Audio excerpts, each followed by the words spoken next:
जय हिंद, वंदे मातरम। स्वागत है मेरे सभी साथियों का आपके अपने favourite education platform jobs with Prakash पर। जी हां साथियों, राजस्थान सीटी का एग्जाम आपके कल शेष है 2 पारियों का। तो मेरे सभी साथियों को बेस्ट ऑफ लक, ढेर सारी शुभकामनाएं। साथियों वादा करता हूं अगर पहली क्लास से लाइव जुड़े हुए थे तो आपको सफलता जरूर मिलेगी। अब हमारा सारा ध्यान एलडीसी भर्ती की तरफ हो गया है। साथियों शाम को 8 बजे डेली क्लास लग रही है। तो आज की क्लास लास्ट क्लास होने वाली है। साथियों राजस्थान सीटी के अति महत्वपूर्ण सवाल बताऊंगा। साथियों पंचायती राज हो गए, इनसे संबंधित, स्वायत्त शासन से संबंधित मेरे सभी साथी टेलीग्राम ग्रुप को ज्वाइन कर ले एक बार।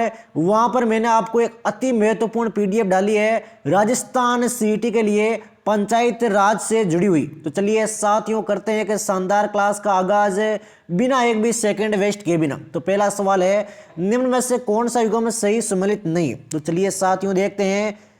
243 आर किससे संबंध रखता है? तो यह रखता है आपके नगर पालिकाओं की संरचना का उल्लेख। बिल्कुल शानदार सवाल है साथियों। दूसरा गलत है।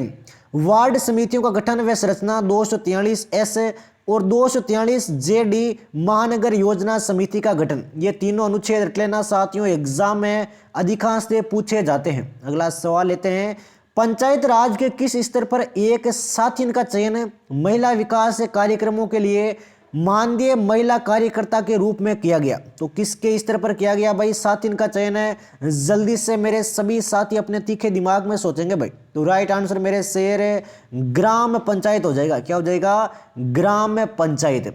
नेक्स्ट सवाल लेते हैं, राजस्थान में नगरपालिका अध्यक्ष के विरुद्ध अविश्वास के प्रस्ताव पर विचार करने के लिए किसी बैठक के गठन के लिए गणपूर्ति, उसमें मतदान के हकदार व्यक्तियों की कुल संख्या की कितने तिहाई होगी? तो कितना गुना होगी साथियों बताओ, देखें जल्दी से मेरे सभी साथी जवाब देंगे। शानदार सवाल है साथियों राजस्थान सीटी के लिए। तो राइट आंसर मेरे शेर 3/4 हो जाएगा। क्या हो जाएगा? 3/4। 3/4। राजस्थान पंचायती राज अधिनियम 1994 की किस धारा में मुख्य कार्यकारी अधिकारी की शक्तियों का उल्लेख है? तो मुख्य कार्यकारी अधिकारी की शक्तियों का उल्लेख है कौन सी धारा में? धारा से संबंधित सवाल आते हैं सीटी में। तो राइट आंसर आपके 84 हो जाएगा। क्या हो जाएगा मेरे शेर? 84।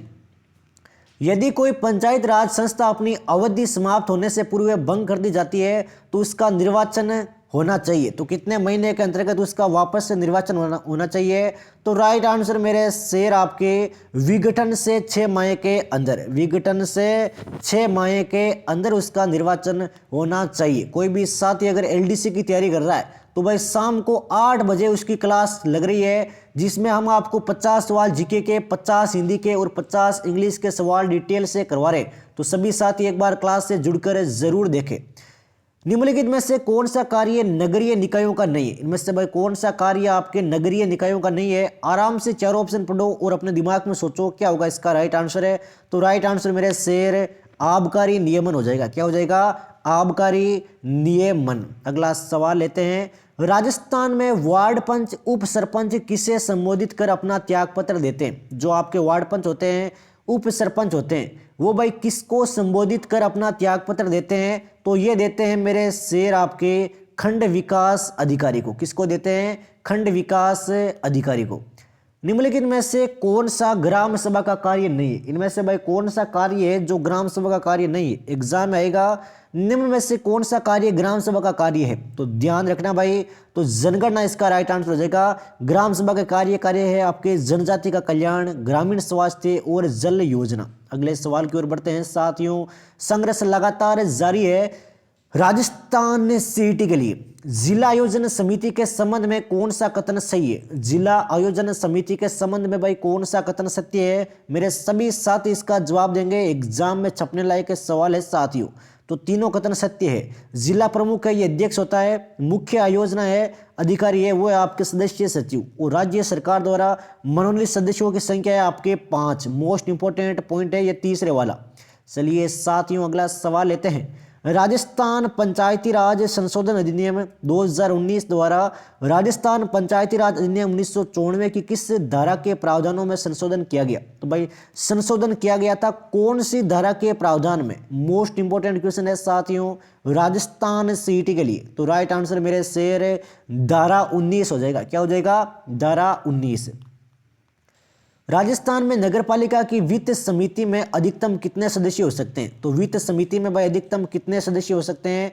तो सदस्यों की संख्या हो सकती है मेरे प्यारे साथियों, आपके अधिकतम तौर पर बात करें, अधिकतम ध्यान रखना भाई, एग्जाम में अधिकांशतः आपके अधिकतम में पूछा जाता है। तो चलिए साथियों 5 सेकंड का टाइम देता हूं आप सभी को आंसर देने के लिए। हर एक साथी का आंसर है छपना चाहिए। फटाफट मेरे सभी साथी एक बार क्लास को लाइक कर दो भाई। शुरुआत से हम सब सीईटी की शानदार तरीके से तैयारी कर रहे थे, अब साथियों एलडीसी के मैदान में उतर जाओ भाई। एलडीसी वाली भर्ती आपके मार्च में रहने वाली है, तो इसकी तन मन धन से भाई लग जाओ तैयारी में अभी से, ताकि एग्जाम में सिलेक्शन इस बार पक्का हो सके आपका। बिल्कुल शानदार जवाब है मेरे शेर। टोटल आपके 10 हो सकती है। कितनी हो सकती है? 10 अधिकतम सदस्य संख्या। नगरपालिका के सदस्य के रूप में किसी व्यक्ति के निर्वाचन को उसके समक्ष निर्वाचन याचिका प्रस्तुत करे प्रश्नगत किया जा सकता है। तो किसके सामने भाई प्रश्नगत किया जा सकता है? नगरपालिका के सदस्य के रूप में किसी व्यक्ति को। तो राइट आंसर मेरे शेर आपके जिला न्यायाधीश हो जाएगा। क्या हो जाएगा? जिला न्यायाधीश। नेक्स्ट सवाल लेते हैं। राजस्थान में पंचायत समिति का सदस्य किसे संबोधित कर अपना त्याग पत्र देता है? जो आपके पंचायत समिति का सदस्य होता है वो भाई किसको संबोधित कर अपना त्याग पत्र देता है? तो वह देता है प्यारे साथियों आपके प्रधान पंचायत समिति को। प्रधान पंचायत समिति को। राजस्थान पंचायती राज अधिनियम 1994 राज्य में कब अस्तित्व में आया? तो राज्य में भाई आपके कब अस्तित्व में आया था? जल्दी से मेरे सभी साथी जवाब देंगे इसका। बिल्कुल शानदार जवाब है मेरे शेर। 23 अप्रैल 1994। 23 अप्रैल 1994। राजस्थान में जिला आयोजन समिति का अध्यक्ष कौन होता है? जिला आयोजन समिति का अध्यक्ष कौन होता है भाई राजस्थान में? फटाफट बताओ देखें। ये होता है मेरे शेर जिला प्रमुख। क्या होता है? जिला प्रमुख। राजस्थान में नगर परिषदों की कुल संख्या 1 जनवरी 2022 को यथा विद्यमान थी। तो 1 जनवरी 2022 की बात हो रही है नगर परिषद की। तो राइट आंसर मेरे शेर 34 हो जाएगा। क्या हो जाएगा? 34। 74वें संविधान संशोधन अधिनियम कब अस्तित्व में आया? 74वां संविधान संशोधन अधिनियम है ये भाई आपके कब अस्तित्व में आया था? ये आया था मेरे शेर आपके 1 जून 1993। चलिए साथियों अगला सवाल आता हुआ। अनुच्छेद 243 फे में क्या वर्णित है? अनुच्छेद 243 में भाई क्या वर्णित है? ये वर्णित है प्यारे साथियों आपके नगरपालिका सदस्य के लिए निरहताएं। बिल्कुल शानदार जवाब है मेरे शेर ऑप्शन डी। राजस्थान में पंचायती राज संस्थाओं का पहला चुनाव किस वर्ष में कराया गया? तो पंचायती राज संस्थाओं का भाई पहला चुनाव है ये कौन सी वर्ष में हुआ था? तो वर्ष है 1960। क्या है मेरे शेर? 1960। अगला सवाल लेते हैं। ये सवाल थोड़ा सा बड़ा है लेकिन आराम से देखना भाई। राज्य निर्वाचन आयोग राजस्थान पंचायती राज संस्थाओं के चुनाव आयोजित करता है। इन चुनावों के संबंध में निम्नलिखित में से कौन सा विकल्प सही सम्मिलित है? तो एक विकल्प आपके सही सम्मिलित है। तो राइट आंसर आपके तीसरा चुनाव 1978 हो जाएगा। क्या हो जाएगा? तीसरा चुनाव 1978। चलिए साथियों अगले महत्वपूर्ण सवाल लेते हैं। ये देखिए भाई राजस्थान पंचायत राज अधिनियम 1994 के अध्याय 2 के में जिसके गठन का प्रावधान किया गया है वे कौन सा है? तो किसके गठन का प्रावधान किया गया है प्यारे साथियों?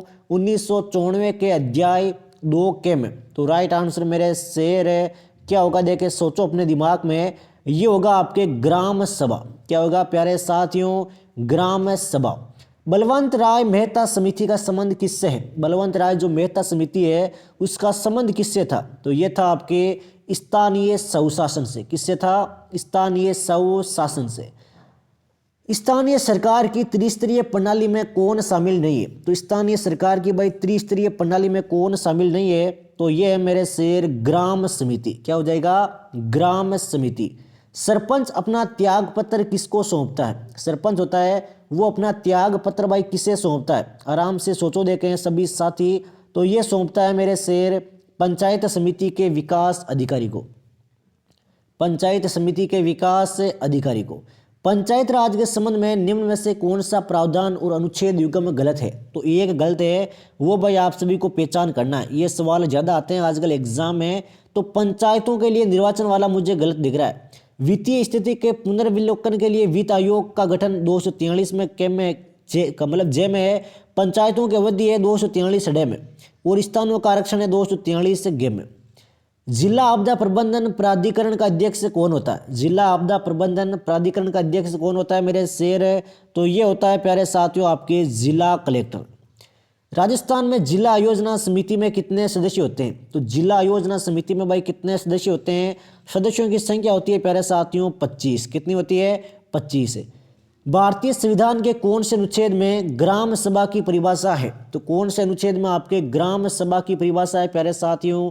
जल्दी से बताओ देखे मेरे सभी युवा साथी। तो राइट आंसर आपके अनुच्छेद 243 हो जाएगा।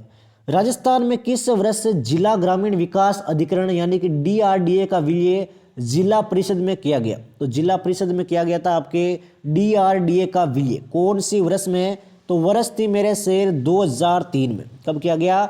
2003 में। अनुसूचित क्षेत्र विस्तार अधिनियम 1996 का संबंध किससे है? तो किससे है मेरे शेर संबंध? ये है पंचायत राज सशक्तिकरण से। किससे है? पंचायत राज सशक्तिकरण। राजस्थान के साथ किस राज्य में पंचायत राज पद्धति सबसे पहले लागू की गई? तो कौन से राज्य में आपकी पंचायत राज जो पद्धति है वो सबसे पहले लागू की गई? बताओ देखे फटाफट मेरे सभी साथियों। बिल्कुल बेसिक क्वेश्चन। राइट आंसर आपके आंध्र प्रदेश हो जाएगा। क्या हो जाएगा? आंध्र प्रदेश। किस वर्ष में राजस्थान पंचायत अधिनियम को लागू किया गया? तो कौन से वर्ष में? बिल्कुल ही बेसिक क्वेश्चन है साथियों, ये सवाल आप सभी को पता होना चाहिए। तो राइट आंसर आपके 1953 हो जाएगा। राजस्थान प्रशासनिक सेवा अधिकारियों को पहली बार जिला कलेक्टर के रूप में पदस्थापना निम्नलिखित में से किस वर्ष में की गई? तो पहली बार भाई आपके जिला कलेक्टर के रूप में पदस्थापना तो कौन सी वर्ष में की गई? वर्ष थी मेरे शेर 2009। कौन सी थी? 2009। कनफटे, जोगी, डमरू एवं सारंगी वाद्य यंत्र है, इनके साथ भाई कौन सी देवी के गीत गाते हैं? लोक देवियों से संबंधित सवाल है साथियों।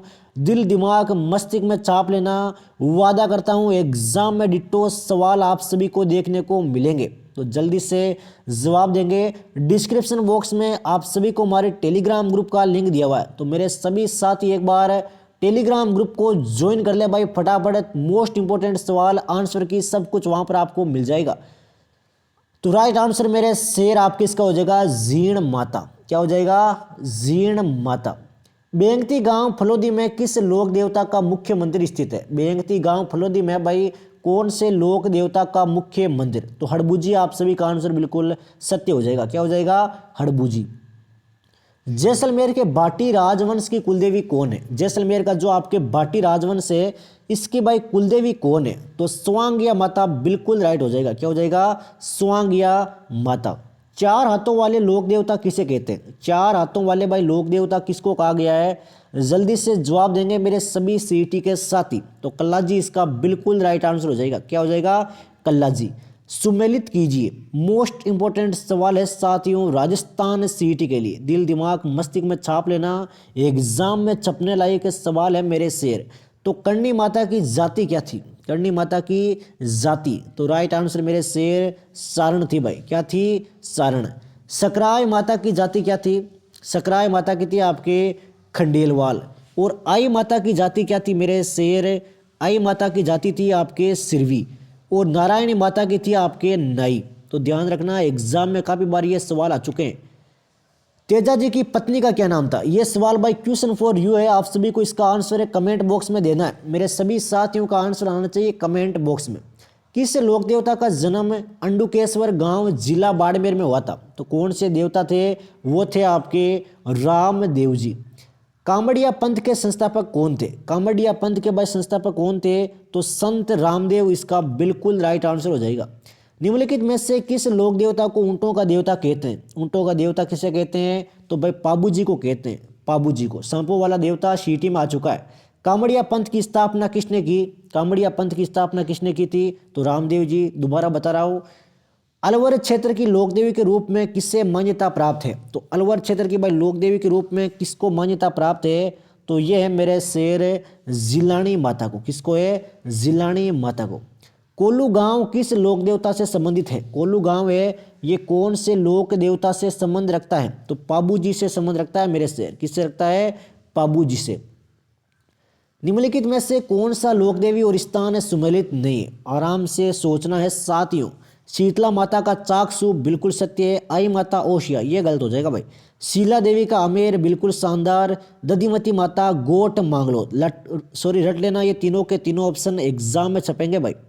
अगला सवाल है, किस लोक देवता का मंदिर है लूनी नदी के किनारे स्थित है? तो कौन सी लोक देवता का मंदिर है ये आपके लूनी नदी के किनारे स्थित है? तो ये हो जाएगा आपके मल्लीनाथ जी। क्या हो जाएगा? मल्लीनाथ जी।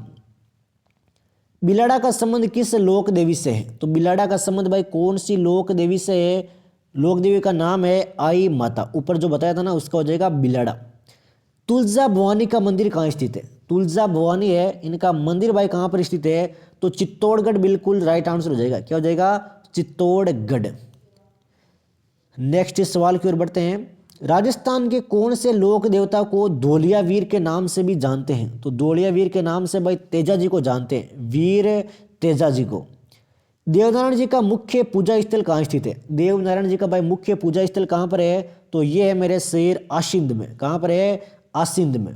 तो ये साथियों राजस्थान सीईटी के लिए कुछ अति महत्वपूर्ण सवाल क्लियर किए हैं। क्लास पसंद आए तो भाई लाइक जरूर करें। टेलीग्राम ग्रुप को ज्वाइन करना बिल्कुल भी ना भूलें।